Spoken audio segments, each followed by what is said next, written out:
Subversion is the term, if you look in a dictionary or criminal code to that matter, usually is explained as a part of activity to destroy things like religion, government, system, political, economical system of a country. And usually it's linked to espionage and such romantic things as blowing up bridges, sidetracking trains, cloak and dagger activity in Hollywood style. What I'm going to talk about now has absolutely nothing to do with the cliché of espionage or K.G.B. activity of collecting information. So the greatest mistake or misconception, I think, is that whenever we are talking about K.G.B., for some strange reason, starting from Hollywood movie makers to professors of political science and quote-unquote experts on Soviet affairs, or Kremlinologists as they call themselves, they think that the most desirable thing for Andropov and the whole K.G.B. is to steal blueprints of some supersonic jet, bring it back to Soviet Union and sell it to the Soviet military-industrial complex. It's only partly true. If we take the whole time, money, and manpower that the Soviet Union and K.G.B. in particular spends outside of USSR border, we will discover, of course there are no official statistics unlike with CIA or FBI, that the espionage as such occupies only 10 to 15% of money, time, and manpower. 15% of the activity of K.G.B. The rest, 85%, is always subversion. And unlike a dictionary of English, Oxford Dictionary, subversion in Soviet terminology means always a destructive, aggressive activity aimed to destroy the country, nation, or geographical area of your enemy. So there's no romantics in there, absolutely. No blowing up bridges, no microfilms in Coca-Cola cans, nothing of that sort. No James Bond nonsense. It's most of this activity is overt, legitimate, and easily observable if you give yourself time and trouble to observe it. But according to the law and law enforcement systems of the Western civilization, it's not a crime. Exactly because of misconception, manipulation of terms. We think that subverter is a person who is going to blow up our beautiful bridges. No. Subverter is a student who comes for exchange, a diplomat, an actor, an artist, a journalist like myself was 10 years ago. Now, subversion is an activity which is a two-way traffic. You cannot subvert an enemy which doesn't want to be subverted. If you know history of Japan, for example, before 20th century, Japan was a closed society. The moment a foreign boat comes to the shores of Japan, the Imperial Japanese Army politely tells them to get lost. And if American salesman comes to the shore of Japan, let's say 60 or 70 years from now back, and says, oh, I have a very beautiful vacuum cleaner for you, with the good financing, he says, please leave us, we don't need your vacuum cleaner. If they don't leave, they shoot them to preserve their culture, ideology, traditions, values intact. You were not able to subvert Japan. You cannot subvert Soviet Union because the borders are closed. The media is censored by the government. The population is controlled by the K.G.B. and internal police. With all the beautiful glossy pictures of Time magazine and Magazine America, which is published by the American embassy in Moscow, you cannot subvert Soviet citizens because the magazine never reaches Soviet citizens. It's collected from the newsstands and thrown to garbage can. Subversion can be only successful when the initiator, the actor, the agent of subversion has a responsive target. It's a two-way traffic. United States is a receptive target of subversion. There is no response similar to that one from United States to the Soviet Union. It stops halfway somewhere. It never reaches here. The theory of subversion goes all the way back 2,500 years ago. The first human being who formulated the tactics of subversion was a Chinese philosopher by the name of Sun Tzu.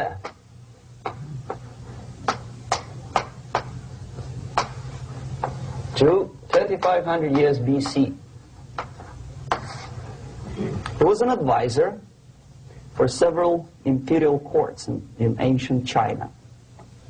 And he said, after long meditation, that to implement state policy in a warlike manner, it's the most counterproductive, barbaric, and inefficient to fight on a battlefield. You know that war is continuation of state policy, right? So if you want successfully to implement your state policy, and you start fighting, this is the most idiotic way to do it. The highest art of warfare is not to fight at all, but to subvert anything of value in the country of your enemy, until such time that the perception of reality of your enemy is screwed up to such an extent that he does not perceive you as an enemy, and that your system, your civilization, and your ambitions look to your enemy as an alternative, if not desirable, then at least feasible. Better red than dead. That's the ultimate purpose, the final stage of subversion, after which you can simply take your enemy without a single shot being fired, if the subversion is successful. This is basically what subversion is. As you see, not a single mentioning of blowing up bridges. Of course, Sun Tzu didn't know about blowing up bridges. Maybe there were not that many bridges at that time. But the basics of subversion is being taught to every student of K.G.B school in USSR and to officers of military academies. I'm not sure if the same author is included in the list of reading for American officers, to say nothing about ordinary students of political science. I had difficulty to find the translation of Sun Tzu in the library of a university in Toronto and later on here in Los Angeles. But it's a book which is not available. It is forced to every student in USSR. Every student who is taught to be dealing further in his future career with foreigners. What subversion is? Basically, it consists of 4 periods, time-wise. If we start from here and go this way, time, right? This is the beginning point. The first stage of subversion is the process which is called, basically, demoralization. It says for itself what it is.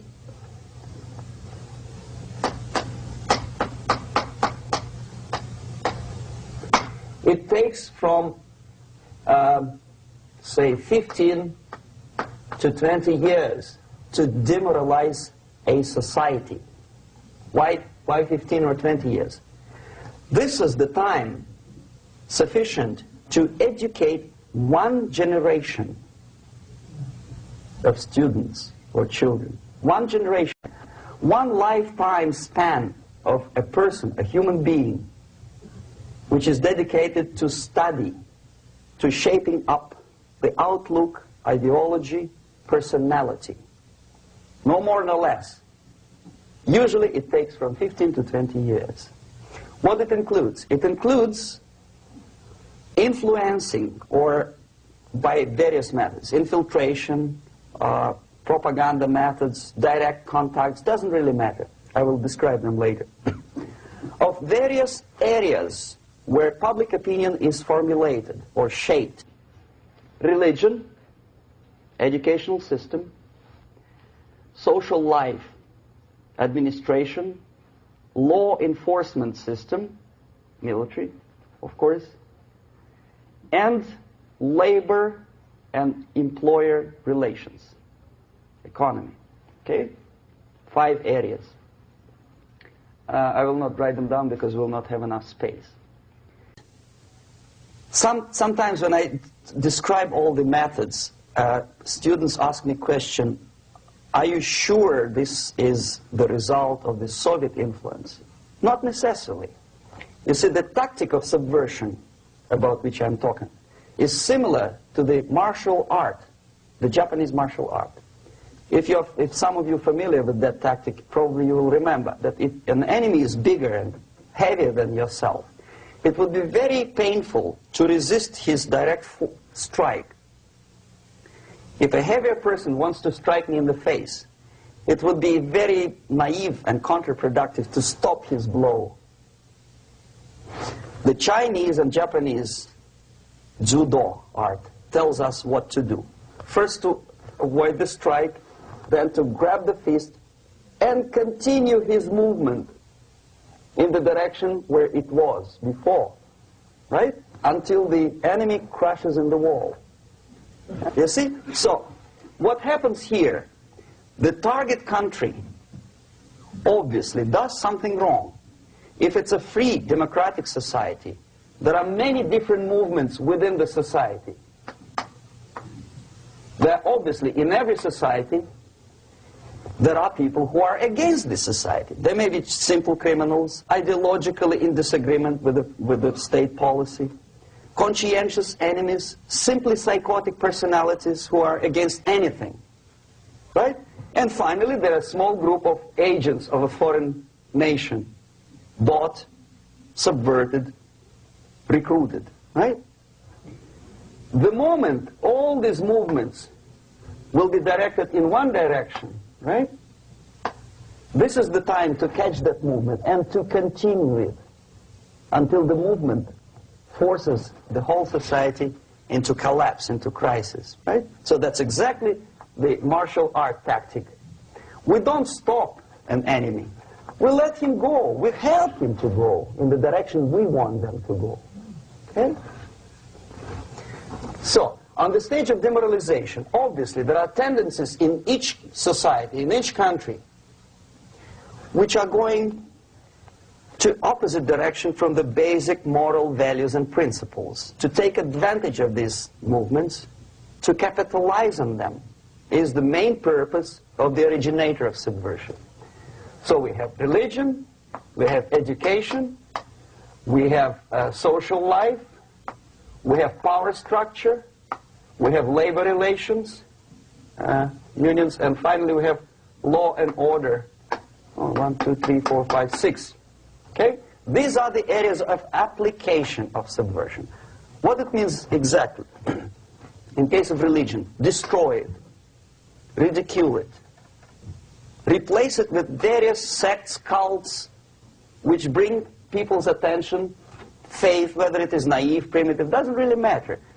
As long as the basically accepted religious dogma is being slowly eroded and taken away from the supreme purpose of religion, to keep people in touch with the supreme being, that serves the purpose. Therefore, replace it, accepted, respected religious organizations with fake organizations.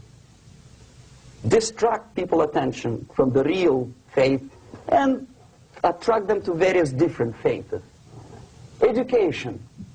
Distract them from learning something which is constructive, pragmatic, efficient.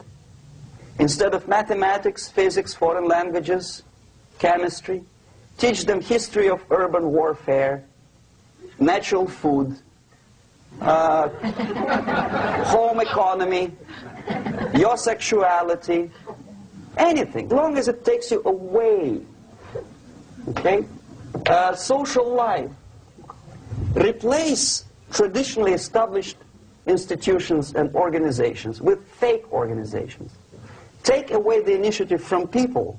Take away the responsibility from naturally established links between individuals, group of individuals, and society at large, and replace them with artificially, bureaucratically controlled bodies. Instead of social life and friendship between neighbors, establish social workers institutions. People who are on payroll of whom? Society? No. Bureaucracy. The main concern of social workers is not your family, not you, not social relations between groups of people. The main concern is to get the paycheck from the government. What will be the result of their social work doesn't really matter. They can develop all kind of concepts to show to the government and to the people that they're useful. Okay, away from the natural links. Power structure. Okay, the natural bodies of administration, which are traditionally either elected by people at large or appointed by elected leaders of society, are being actively substituted by artificial bodies. The bodies of people, groups of people, whom nobody elected. Never. As a matter of fact, most of the people don't like them at all, and yet they exist. One of such group is media. Who elected them?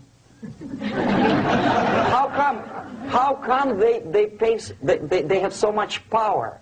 Almost monopolistic power on your mind. They can rape your mind. But who elected them? How come they have a nerve to decide what is good and what is bad for the elected by you, president, and his administration? Who the hell are they? Spiro Agnew, who was hated by the liberal left, called them a bunch of enfeebled snobs. And that's exactly what they are. They think they know. They don't. The level of mediocrity. In a big establishment like New York Times, Los Angeles Times, major television network, you don't have to be excellent journalist. You have to be exactly a mediocre journalist. That's easier to survive. There's no competition anymore. You have your good, nice income, $100,000 a year. That's it. Whether you're better or worse doesn't really matter anymore. As soon as you're smiling to the camera and do your job. That's it. No more competition. Power structure slowly is eroded by the bodies and groups of people who do not have neither qualification nor the will of people to keep them in power, and yet they do have power. Okay. Together with that, there is another process. Law enforcement, law and order organization and structure is being eroded. For the last 20, 25 years, if you see old movies and new movies, you can see that in new movies, a policeman, an officer of the United States Army looks dumb, angry, psychotic, paranoid. A criminal looks nice, kind of, well, he smokes hash and shoots the whatever drug, but basically he's a nice human being. He's creative. And he's unproductive only because society oppresses him. Whereby a general of Pentagon is always, by definition, a dumb, a war maniac. A policeman is a pig, rude policeman. He abuses his power. You know? A generality, generalization like that. The hatred, the mistrust to the people who are supposed to protect you and enforce law and order. Moral relativity. The Angelo Buono process lasted 2 years in Los Angeles. Relativity. The Angelo Buono process lasted 2 years in Los Angeles. And yet there are still some lawyers who say, look, he's a nice character, as a matter of fact. There was some witness who said, also a criminal, who said, well, he's a nice guy. I asked him one day to burn a house of my enemy, and he wouldn't do it. He's a nice fellow. Erosion. A slow substitution of basic moral principles, whereby a criminal is not a criminal, actually. He's a defendant. Even if his guilt is proven, there is still a doubt to kill or not to kill, to be or not to be. Thou shalt not kill, yes, but this line may not necessarily be applicable to a murderer. Thou shalt not murder, that should be the presumption, not that thou shalt not kill. Okay, labor relations. At this stage, within 15 to 20 years, we destroy the traditionally established links of bargaining between employer and employee. The classical Marxist-Leninist theory of natural exchange of goods. A person A has 5 sacks of grain and person B has 5 pairs of shoes. And the natural exchange without money is when they bargain between each other. And only with the introduction of the third force, C, an entirely third foreign stranger who says, no, don't give him 5 sacks of grain, give it to me, and you give me your 5 pairs of shoes, and I will distribute it accordingly, so that the economy will go. This is the death of natural exchange, death of natural bargaining. Well, trade unions were established 100 years ago. The objective was to improve working conditions and to protect the rights of workers from those employers who were abusing their right because they had more money. Objectively, at that time, initially, the trade union movement did work. What we see now is that the bargaining process is no longer resulting in the compromise, which is leading objectively to betterment of working conditions and increase of salary. What we see is that after each prolonged strike, the workers lose. Even if they have 10% increase of their salaries, they cannot catch up due to inflation and due to missed time. More than that, millions of people suffer from that strike because economy now is interdependent. It's intertwined like one body.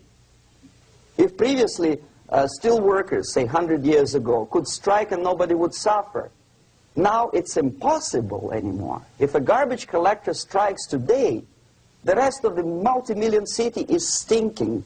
I mean, there's no more service. In Quebec, for example, we had the electricians who were on strike in the middle of winter. You can freeze your bottom, and they still were on strike. Did they catch up with the salary? No, they lost. Who benefited? The leaders of trade unions. What is the motivation for strike? Improving of a workers' condition? No, obviously it's not. Then what is it? Ideology. To prove to these capitalists. And the obedient horde of workers, like sheep, follow these people. And they cannot disobey. Why? Because if they do, you know what happens to them. Pickets, murders, shooting truck drivers by picketers. In Montreal, for example, I saw with my own eyes when I was correspondent of CBC, International, Canadian Broadcasting Corporation, when the workers of aircraft factory destroyed computers and the equipment in the factory. And the administration employed strike breakers. Their cars were turned upside down and burned. Their houses were burned. Their kids were intimidated. And some victims were there. Of that you can be sure. Why? To improve conditions of workers? No. Ideology. Okay, so this is what happens basically. It may or may not happen without the help of the Soviet Union. But the natural tendencies are being greatly taken advantage of and capitalized by the Soviet propaganda systems. How? Whenever trade union strikes, we have influx of propaganda, mass media, ideological dissemination. The workers' right, and we repeat it like parrots. Yes, workers' right. Whose rights? Workers? No. The only freedom of worker to sell his labor according to his own desire and will is taken away from him. By whom? By trade union boss.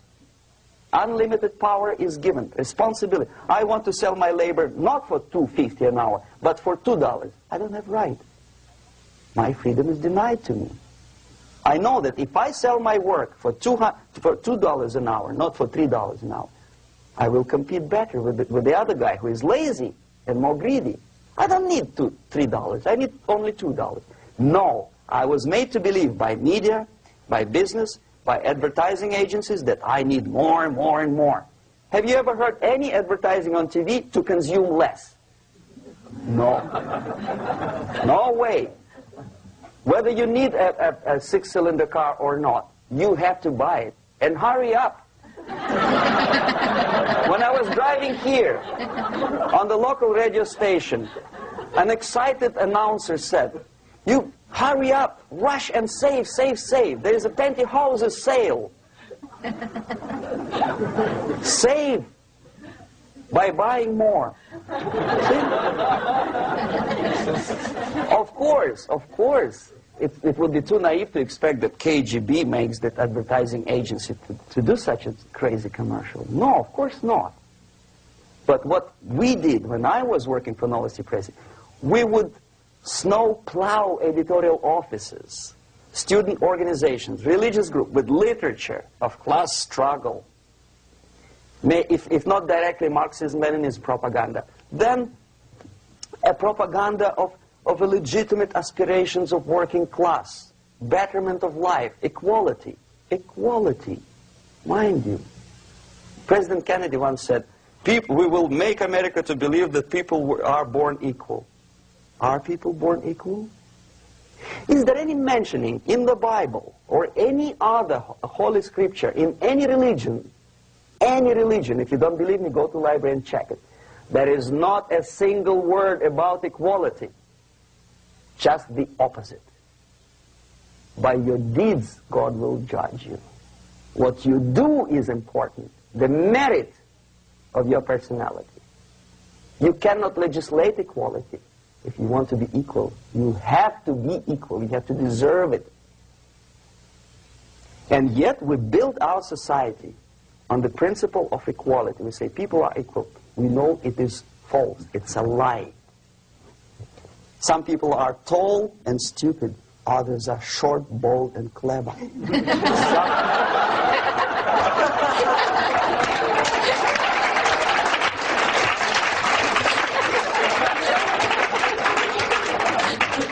If we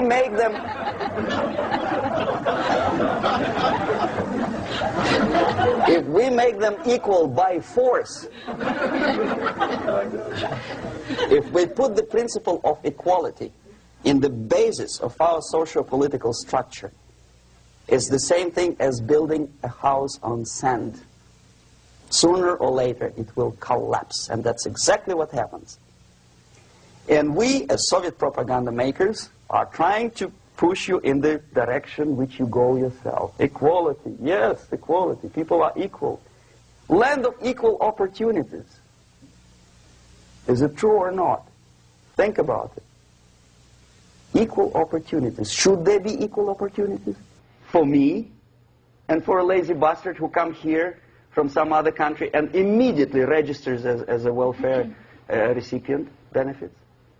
I never received a single dollar. No, sorry, I did receive once. But I never applied for welfare. For the 13 years, I took any job. Security guard, journalist, taxi driver, anything. Well, I was restless, but some people don't like it. They immediately. So why should we have equal opportunities? Why? The equal opportunity to excel. Equal opportunity in equal circumstances, yes, but we know people are different. To excel, yes, provided we reach the same level of excellency, perfection, which is hypothetical, distant future. Yes, maybe. But we know perfectly well that even with the best intentions, people could not be equal. Why should we have equality in the, say, legal system? Myself, I'm considering myself a law-abiding citizen, and a person who comes here to rob and shoot, say, the United States administration under Carter imported thousands of Cuban criminals. They were non-criminals, yet they were accepted. Do you think it's fair if myself and my wife from Philippines, who work like a, excuse me, horse as a lab technician in a hospital, should have the same rights as a criminal from Cuba? Why? And yet we repeat as parrots, equality, equality, equality. And the Soviet propaganda system helps us to believe that equality is something which is desirable. Democracy, as it was established by fathers of this country, of this system in the last century, is not equality. It's the system where different people, unequal people, have a chance to survive and help each other in constant competition, in constant perfection, not inequality, which is superimposed from a godfather or a nice person in Washington, D.C. And the absolute equality exists in Soviet Union, quote-unquote equality. Everybody is equal in dirt, except some people are more equal than the others in Politburo. So, the moment you bring a country to the point of almost total demoralization, when nothing works anymore, when you are not sure whether it is right or wrong, good and bad, but there's no division between evil and good, when even the leaders of church sometimes say, well, violence for the sake of justice, especially social justice, is justified in the countries like Nicaragua, El Salvador, well, maybe Rhodesia, and we listen to them and say, yeah, probably it's true. Is it true? No, it is not true. Violence is not justified, especially for the sake of quote-unquote social justice introduced by Marxist-Leninists, that is my former colleagues from Novosti press agency. Okay, so we reached that point. The next step is destabilization.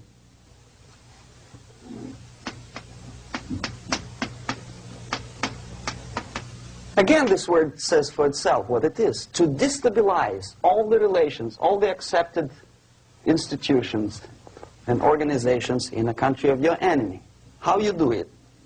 You don't have to send a battalion of K.G.B. agents to blow up bridges. No. You let them do it themselves. The area of application is, again, it's narrower now. Not like the previous case. The overt legitimate actions of the K.G.B. in this case would be hardly noticeable. There is no crime if a professor who recently went to USSR introduces a course of Marxism-Leninism in a Californian college, for example. Nobody is going to come to his doorstep and say, okay, mister, come, you are under arrest. No, it's not a crime. It's not even considered a moral crime against your country. So the area of application here is narrowing down to economy, again, labor relations, right? To law and order, plus military. And economy, law and order. Yes, and again, the media, but wider scope, little bit different. I'll explain later. Okay, basically 3 areas. Economy. The radicalization of bargaining process. If on that stage we still could achieve, theoretically, some positive compromise between the negotiating sides with say, the arbitrary, introduction of arbitrary judges, a third side, objectively judging the demands of both sides. Here it's radicalization. On the stage of destabilization, we cannot come to compromise even within a family. The husband and wife couldn't figure out which is better. Husband wants his kids to eat at the table, and wife wants him, a child, to roam around the room and drop food all over the floor. They cannot come to compromise unless they start a fight. It's impossible to reach a compromise, constructive compromise, between neighbors. Some people say, I don't like you to watering your lawn at that time because exactly at that time I'm walking my dog and he's getting nervous. He cannot pass his bowels, you know. So they cannot compromise. They go to a civil court or something like that. radicalization of human relations.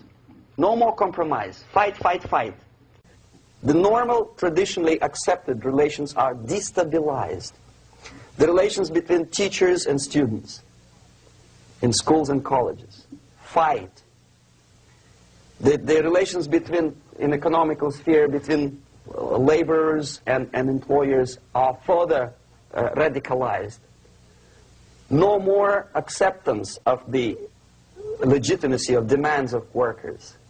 Unlike Japanese, with the Theory Z, if you ever heard about it, where the workers are involved in the decision-making process, therefore they don't have moral incentive to fight their bosses. In the United States, it's just the opposite. The harder is the fight, the better. The more heroic they look.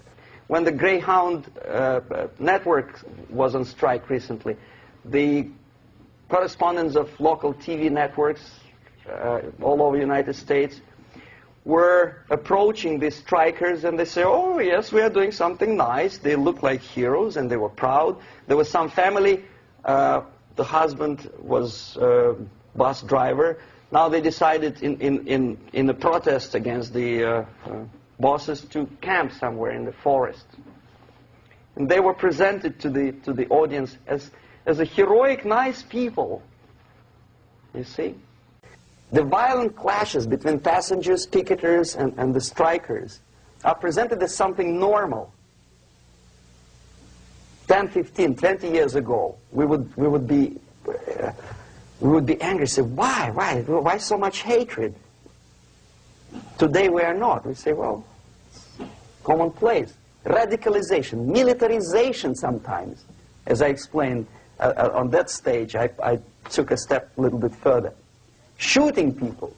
Okay, law and order now also is pushed into the area where previously people settled their differences peacefully and legitimately. Now we are getting with this court cases in the smallest irrelevant cases. We cannot solve our problems anymore.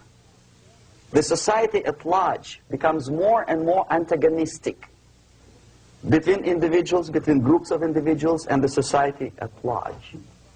The media puts himself in the opposition to the society in general, at large. Separate, alienated. Okay? On that stage, you remember I was talking a couple of hours ago about the sleepers. That's when the students from, say, United States, if they are trained in Lumumba University, or developing nations, that's the students I was dealing with, are being sent back from the Soviet Union here. Or if they were already in the United States, in the country, which is an object of subversion, they spring to action. The sleepers go up. They slept for 15 to 20 years. Now they become leaders of groups, preachers, I don't know, public figures. Prominently they actively include themselves in a political process. All of a sudden we see a homosexual. 15 years ago he did his dirty job and nobody cared. Now he makes it a political issue. A political issue. He demands recognition, respect, human rights, and he rallies a large group of people. And there are violent clashes between him and police, his group and ordinary people, no matter what. It's black against white, yellows against green, doesn't matter where the division line goes. As long as this group come into antagonistic clash, sometimes militantly, sometimes with firearms, that is destabilization process. The sleepers, many of whom are simply K.G.B. agents, become leaders of the process of destabilization. Doesn't mean that Comrade Andropov sends Comrade Ivanov to the United States. The person who takes care is already here. He is a respected citizen of the United States. Sometimes he gets money from various foundations for his legitimate struggle for, I don't know, human rights, women's rights, kid lib, prison lib, whatever. There are sympathetic Americans who donate their money to him. This stabilization process usually leads directly to the process of crisis. In case of developing nations, that's the area where I was active. The process starts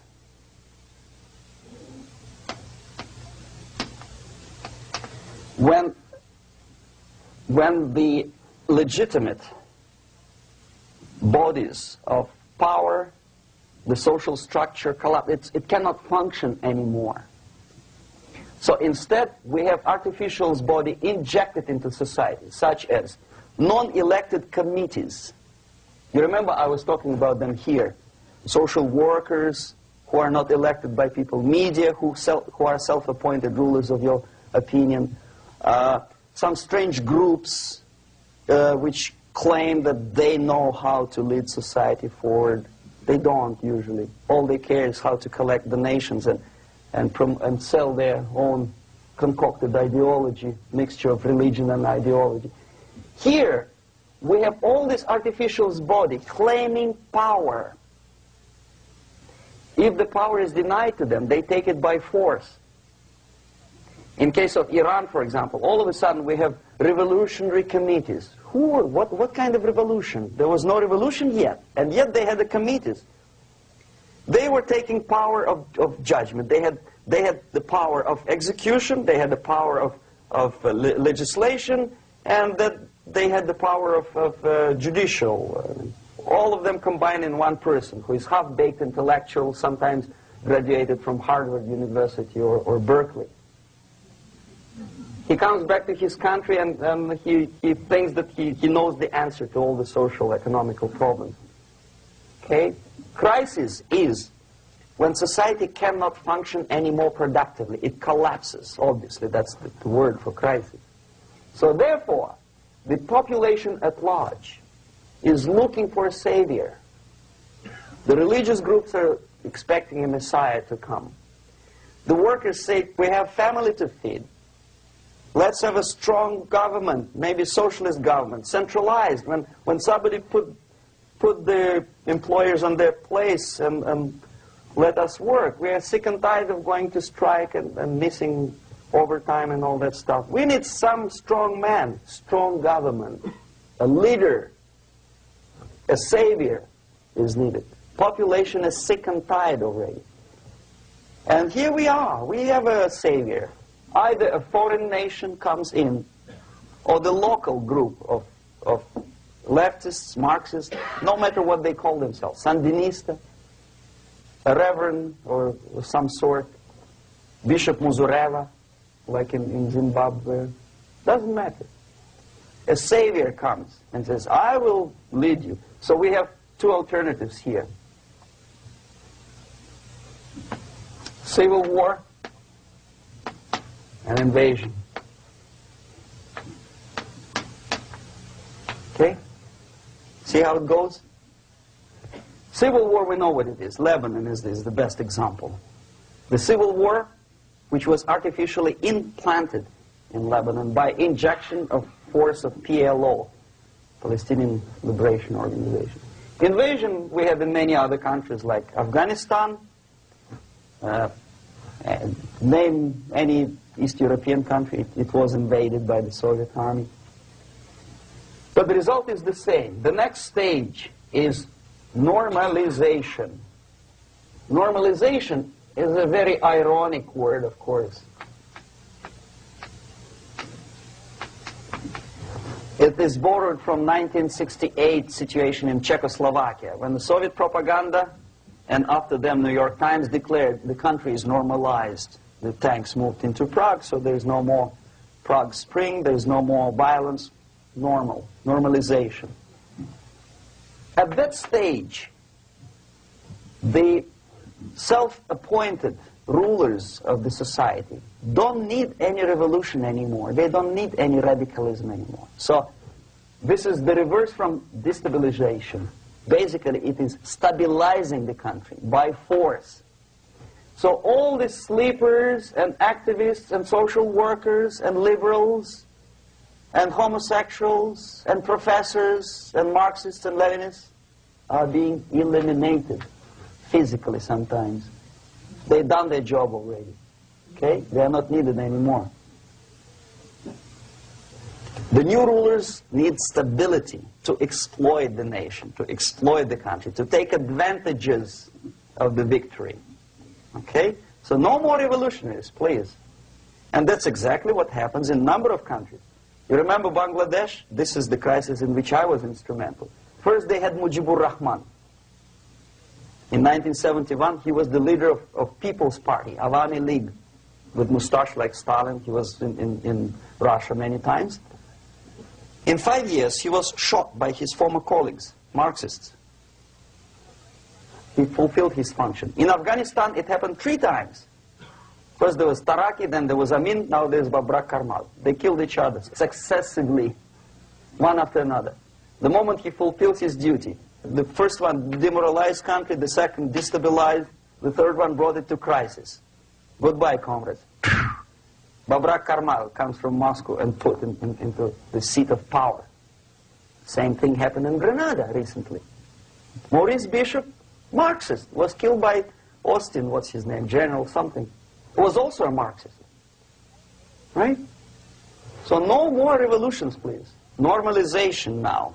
From now on, no more strikes, no more homosexuals, no more women lib, no more kid lib, no more lib, period. Good, solid, democratic, proletarian freedom. That's it. Now, to reverse this process takes enormous effort. When today, United States had to invade Grenada to reverse the process of subversion. Some people say, boy, this is not good, it's not kosher to invade the beautiful country, island of Grenada. Well, why didn't you stop the process here, when Grenada was just approached by leftists? Why not to prevent Maurice Bishop to come in power in the first place? Did Grenadians want him? Very questionable. They didn't know who was Maurice Bishop in the first place. He came to power by coup d'etat himself. Okay? No, we let the situation develop further and further and further until the crisis and normalization very soon. And then the United States decided to invade country, discovering that the country was absolutely a military base for the Soviet Union. Of course it's a drastic measure. Of course it's a pity that Marine Corps had to lose, what, 17 lives. Very bad. Why not to stop the process before it comes to crisis? Oh no, intellectuals will not let you. It's interference into domestic affairs. They're very careful not to let American administration to interfere in domestic affairs of Latin American countries. They don't mind Soviet Union interfere in these affairs. Okay. So to reverse this process, from here, it takes only and always military force. No other force on earth can reverse this process at this point. At this point, it does not take military invasion of the United States Army. It takes strong action, like in Chile, a CIA covert involvement to prevent the savior from outside to come into power and to stabilize country before it erupts into civil war. Country before it erupts into civil war. Okay? Support the right-wing conservative forces. By money, by crooks or love, doesn't matter. Stabilize the country. Don't let the crisis develop into civil war or invasion. Oh no, your liberals will say it's against the law. The Congress will not appropriate money for covert actions of CIA. Why not? Should we wait till the normalization come and Soviet tanks land in Los Angeles airport? Now, at that point, at the point of destabilization, also the process could be reversed. Again, easily than this. No CIA involvement at this point. You know what it takes here? Restriction of some liberties for small groups which are self-declared enemies of the society. As simple as that. Oh no, the media and liberals will tell you this is against the American Constitution. How can we by force deny the civil rights to criminals, for example. It's not good. Okay? So we allow them to. Okay, if you allow the criminals to have civil rights, go on and bring the country to the crisis. This is a bloodless way to do. Curb the rights. I mean, not to put them in prison. No, I'm not talking about putting all the gays from San Francisco in the concentration camp. Do not allow them to take political force. Do not elect them to the seats of power, whether it is municipality level, state level, or federal level. It has to be beaten in the heads of American voters that a person like that in the seats of power is an enemy. Do not be afraid of this word. It is an enemy. If he is not an enemy here, he will be here. Later on, he will be shot, of course. But at this point, he is an enemy. Okay? You are doing great service by denying him a right to capitalize on his own crazy ideas and become a powerful man, a man who uses the seat of power. Restriction of certain freedoms and permissiveness at that point would prevent sliding into crisis and probably will return the process of destabilization. To curb unlimited power, monopolistic power of trade unions, here, at that point, would save economy from collapsing. To introduce a law to stop private companies of raping public opinion's mind in the direction of consumerism. No company must have a right to force you into buying more unless you want it. There must be a law.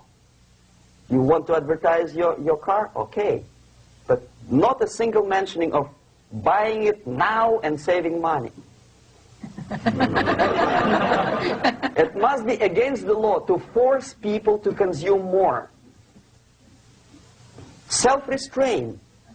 Previously, before this process started, the self-restraint was a business of church, religion. Because our preachers, the fathers of church, would tell us, material values are good, but it's not the prime function of human being. Because you have to live with something. Obviously, the design for our life is not to consume more deodorants. There must be something greater. If such a complicated instrument as human body was created, obviously there must be some higher purpose for that. And it's very easy to avoid destabilization by denying the greedy companies one little freedom, one little liberty, forcing you into turning yourself into processors of unwanted products and goods. They turn you into machines, like the worm who there's inlet and outlet. So, and how long an average appliance lasts these days? Less than a year. Why? Where's workmanship? Well, we want you to buy more. Okay. Destabilization process could be easily overcome if, as I say, the society, by its own will or after persuasion by the leaders, will come to the idea of self-restraint. It's so hard we want to consume more, but you have to.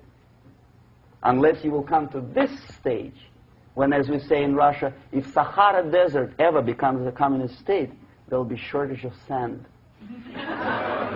So you have to curb your...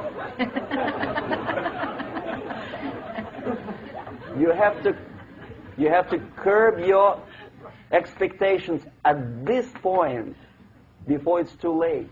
But no, we don't want to do it. Demoralization process. Again, it's the easiest thing to reverse.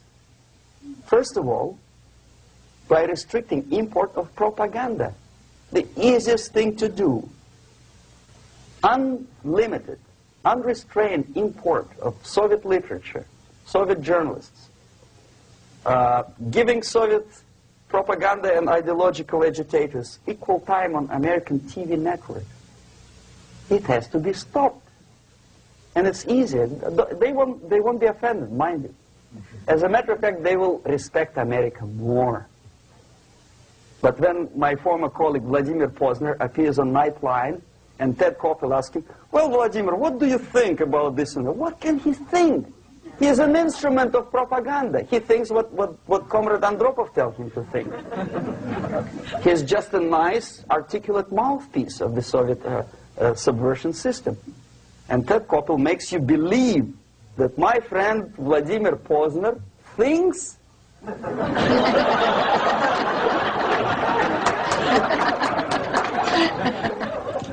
the process of demoralization may not have started at all if at that point the country, which is a recipient of subversion, actively, not violently, but actively, prevents importation of foreign ideology.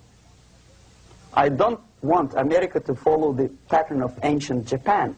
You don't have to shoot every foreigner when it approaches the sacred borders of the United States. But when he offers you a junk in the disguise of very shiny something, you have to tell him, no, we have our own junk.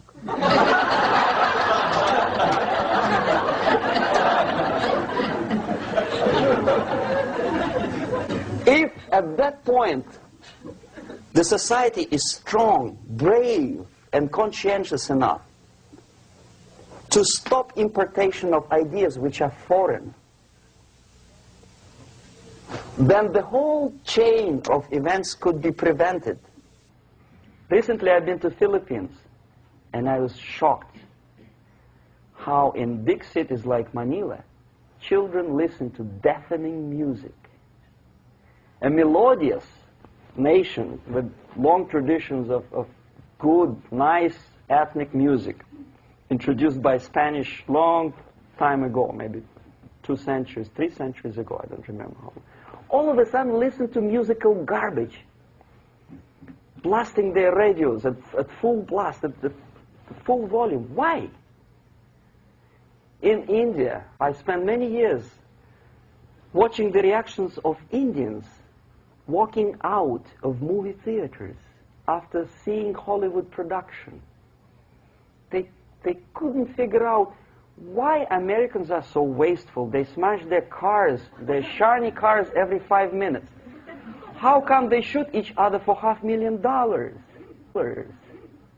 Is it true that they're so obsessed with sex? Can you imagine showing a movie where each 5 minutes there's a copulation on the screen to a country like India with long tradition of respect to these private matters, or to Pakistan? And United States expect these people to respect you? No way. Oh yes, they will see the movie, they'll pay 5 rupees to see that garbage, but they walk out and will tell their kids, don't respect Americans, don't be like Americans. See?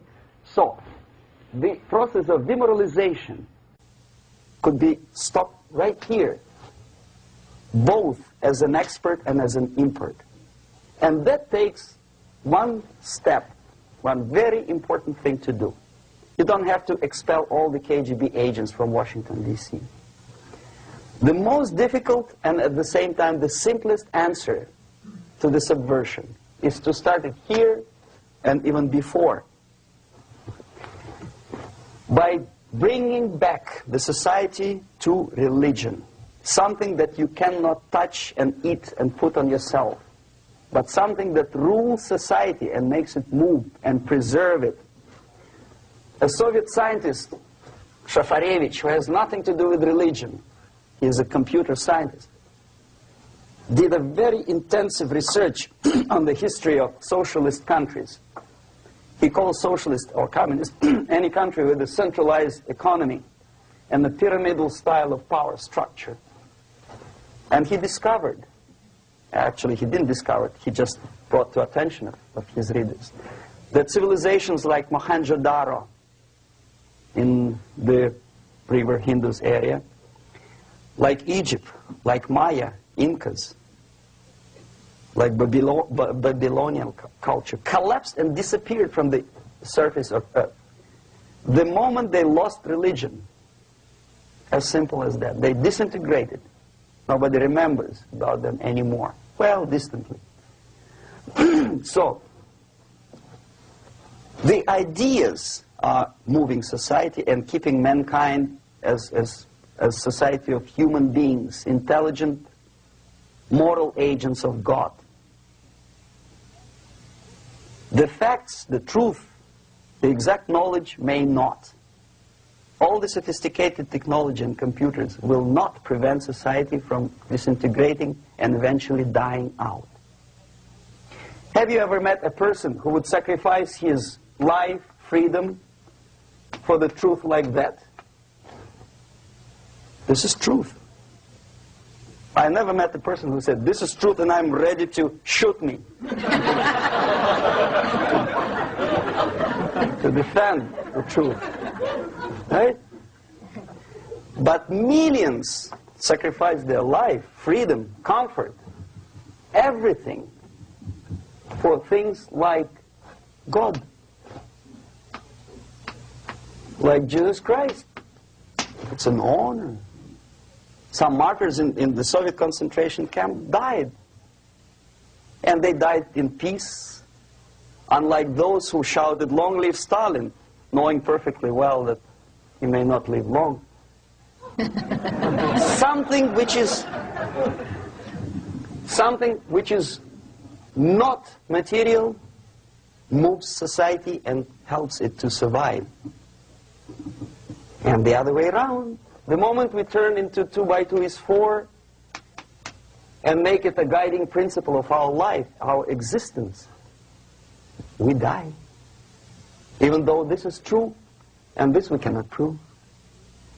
We only can feel and have faith in it. So the answer to ideological subversion, strangely enough, is very simple. You don't have to shoot people, you don't have to aim missiles and Pershings and cruise missiles at Andropov's headquarters.